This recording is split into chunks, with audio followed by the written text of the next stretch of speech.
ای قدیر خدا تو رو نکشه.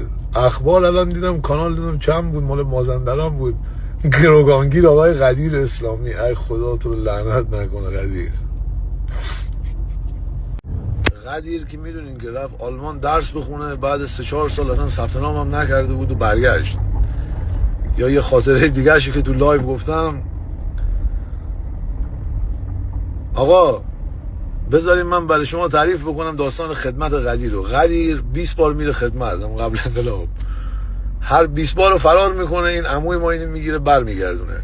یه بار که عموی ما گرفت اینو برد کردستان سربازی، اینو تحویل داد، بعد 20 بار در رفت. عموی ما تا برگشت چالوس اومد خونه، گفت ماما، گفت مر. عموی من به مادرش گفت مر.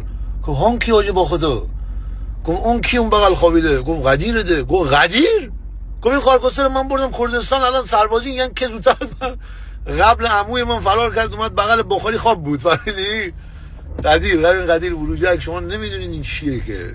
آره خلاصه گفت اگه من تهران باشم تهران میمونم. تهران که رفت نمیدونم اولش بود چی بود، گفتن آقا راننده میخوایم، یه سری دست بیارم بالا. بعد گفتن آقا غریق نجات میخوایم، این آقا دستشو برد بالا. اینو بردن هتل همای و شرایتون. بچه‌های این سردارای زمان قدیم سپهبدا که شنا می‌کردن، این غریق نجات اونا بود، دوره سربازیش اونجا بود. 3 ماه اونجا بود، فرار نکرد.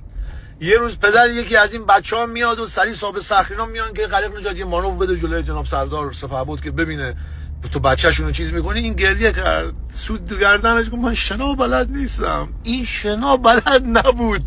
3 ماه غریق نجات بچه‌های سردار بود، یعنی اگر میفهمیدن کونش بخیه میزدن سردارا. اینو به شما بگم، این آلمان رفت 4 سال درس بخونه، 4 سال بعد نمیدونم بلک لیست شد و انقدر رفت تو این فروشگاه لباس پوشید، لباس خونه‌های خودشو گذاشت، اینو گرفتن اینو بیرون کردن، رفت دکتر بشه به عنوان یک دوز حرفه‌ای، برگشت به ایران، دوز جوراب و همین توی. آره منظورم که این هنوز خاطرات آلمان از سال 58 داره تعریف میکنه. حالا تو فکر کن اینو تو اخبار هم گفتن، یعنی امروز صبح من دیدم اخبار ایران گفت آقای قدیر اسلامی.